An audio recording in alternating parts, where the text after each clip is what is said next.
Hello நண்பர்களே, Iran மீண்டும் குவைத்தை தாக்கியிருக்காங்க. நேற்று குவைத்தினுடைய ஆர்மி இடங்களை தாக்கியிருக்காங்க. என்ன நடந்துச்சு அப்படிங்கிறதையும், இப்போ நீங்கள் வீடியோவில் பார்க்குற இந்த எண்ணெய் ஆலை எங்கே இருக்குது, ஏன் தீப்பிடிச்சி எரியுது அப்படிங்கிறதையும் பார்க்க போகிறோம். ஹர்முஸ் ஜலசந்தி அந்த நீர்வழியில் கட்டணம் வசூலித்து கப்பல்கள் போக ஈரான் அனுமதி கொடுக்குறாங்க. அந்த மாதிரி வசூலிக்கக்கூடாதுன்னு ட்ரம்ப் சொல்லியிருக்காரு. என்ன நடக்குது அப்படிங்கிறத பார்க்க போகிறோம். நிறைய முக்கியமான தகவல்கள் இருக்குது. குவைத் ஏர்வேஸ் விமான சேவையை தமாம் வழியாக செயல்படுத்த போகிறதா தெரிவிச்சிருக்காங்க சென்னைக்கு. அது சம்மந்தமான அப்டேட்டையும் பார்க்க போகிறோம். முக்கியமான செய்திகள் இருக்குது. வீடியோ முழுவதுமாக பாருங்கள்.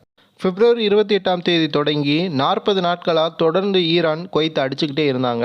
சீஸ்ஃபயர்னு சொல்லக்கூடிய போர் நிறுத்த ஒப்பந்தத்திற்கு பிறகு ஒரு நாள் அமைதியாக இருந்தாங்க. நேற்று மீண்டும் குவைத்திற்கு ட்ரோன்களை அனுப்பி குவைத்தினுடைய ஆர்மி இடங்களை தாக்கியிருக்காங்க. இதில் யாருக்கும் உயிர் சேதம் இல்லை அப்படின்ட்டு ஒரு நல்ல செய்தி வெளியாயிருந்தாலும், இந்த தாக்குதல் அப்படிங்கிறது போர் நிறுத்த ஒப்பந்தத்திற்கு எதிரானது. உலகளவில் இருக்கக்கூடிய நிபந்தனைகள் அதேபோல் சட்டங்களை மீறக்கூடிய செயலை ஈரான் செய்கிறாங்க அப்படின்னு சொல்லி குவைத் ஃப்ரீயாகவே எல்லா கப்பல்களும் போயிட்டு வருவதற்கான பாதையாக இருக்கணும் அப்படிங்கிறத உறுதிப்படுத்துங்கன்ட்டு அமெரிக்காவுக்கு தற்பொழுது அமீரகம் வலியுறுத்தியிருக்காங்க.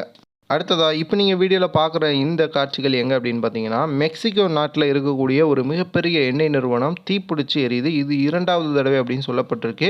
உலகளவில் தற்பொழுது இருக்கக்கூடிய கச்சா எண்ணெய் பற்றாக்குறையை நிவர்த்தி செய்வது வளைகுடா நாடுகளை தாண்டி இருக்கக்கூடிய மற்ற எண்ணெய் நிறுவனங்கள் தான்.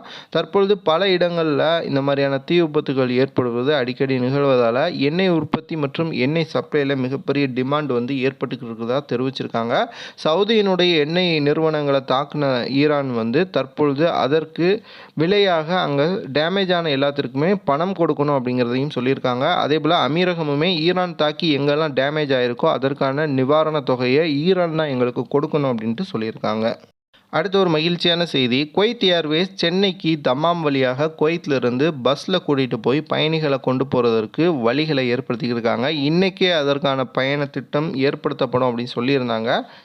ஃப்ளைட் ஆப்ரேஷனலுக்கான பணிகள் இன்னும் முழுமையாக முடிவடையாததால் விரைவிலேயே தேதி அறிவித்து குவைத்திலிருந்து சென்னைக்கு போகிறதற்கான முழுமையான பயண திட்டத்தை நாங்கள் வெளியிடுவோம் அப்படின்னு சொல்லி குவைத் ஏர்வேஸ் சொல்லியிருக்காங்க.